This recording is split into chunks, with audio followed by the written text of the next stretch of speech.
Now, if you live in South Northamptonshire and you're trying to sell your home, it could be a summer of uncertainty, according to the Country Land and Business Association. It's urged the government to immediately review and make clear the situation regarding compulsory purchases to clear the way for HS2. We heard last week the government was delaying a decision on compensation packages along the route until Parliament returns from recess in the autumn. Andrew Shirley from the CLA, which represents landowners and rural businesses, joins me. Good morning, Andrew. Good morning. What is the issue now? The issue is that we all know the proposals for HS2 are out there, and the three main parties are committed, we understand, to implementing HS2. There was supposed to be a consultation on the safeguarding of the route and also on the compensation and blight packages. These have been awaited for a few months already. We now heard that those are going to be delayed till after September. Anyone who is unable to sell their property, unable to invest in their business as a result of HS2, are awaiting a clear guide on the compensation that they might get for that inconvenience. And are we hearing examples of businesses, landowners in Northamptonshire affected by this? Yes, we're seeing people who are having their houses affected. We're seeing people whose business units are going to be demolished by HS2, assuming, of course, it comes on the same route. And, you know, there's a huge number of people going to be affected by HS2. The government's making encouraging noises about the compensation, about the blight provisions, but actually we haven't seen anything in writing. Can you give us some examples of people in Northamptonshire who've been in touch with you? Yeah, I mean, there's one farmer that diversified his farm buildings into a set of rural offices, and they're going to be demolished. Whereabouts is that, Andrew? That's in. I don't want to go into the details. All this information is obviously quite personal, but it is within. It is on the line of HS2, and I think of course the worry is, firstly, the buildings will be demolished. He will get some compensation, but it probably won't cover the cost of the buildings. But there's no guarantee that he'll be able to rebuild those offices in a different location, because that's a different process. That's a planning process, not the compulsory purchase process. So you can be quite seriously caught out.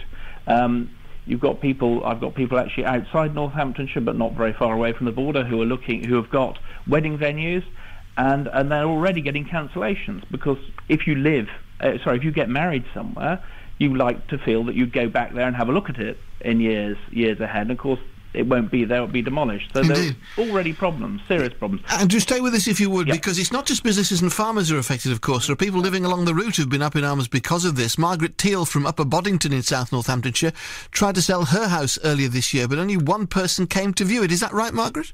That's right. We had one viewer who walked in the door, asked where the train was going to go, and that was really the end of the viewing. That was the end of the conversation? Yeah. So what situation are you in now?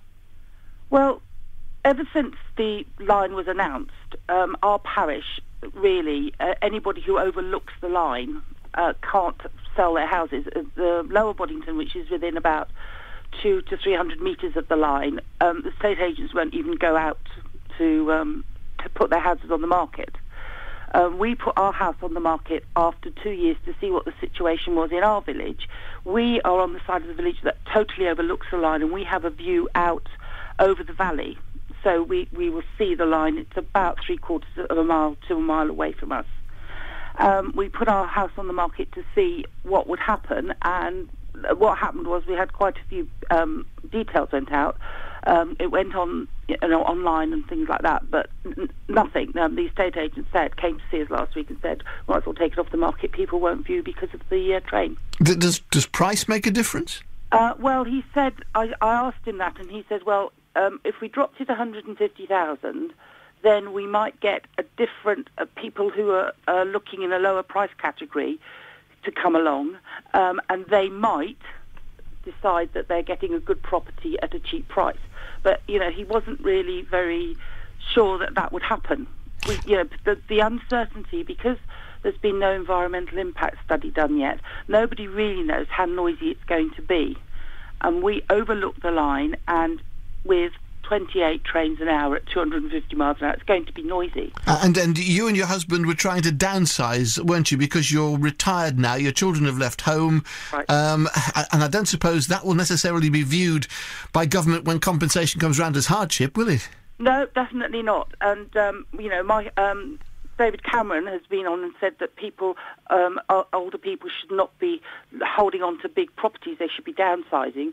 But actually, we can't. And a lot of older people, because of where we live in a very quiet area, a lot of people here are older and are thinking that as you get older, you need to move nearer to the amenities. And, of course, we can't do that. Downsizing isn't seen as a hardship case, only if you actually you need to go into an old folks' home or something like that. Indeed. Margaret, thank you for joining us. Andrew, Shirley, let's just come back to you very briefly. I mean, there's been reports in some of the newspapers over this last weekend that actually HS2's been kicked into the long grass anyway by the government, but they just won't admit it. I mean, that just makes the situation worse if it's true.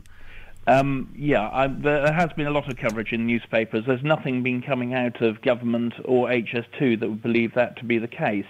As far as landowners and businesses are concerned, what they need to do is do whatever they can to safeguard their position. There is the exceptional hardship scheme, which Margaret Thiel referred to, and that is a non-statutory scheme. It's completely discretionary, and it would appear that the exceptional hardship they're looking for at the moment is getting more and more exceptional.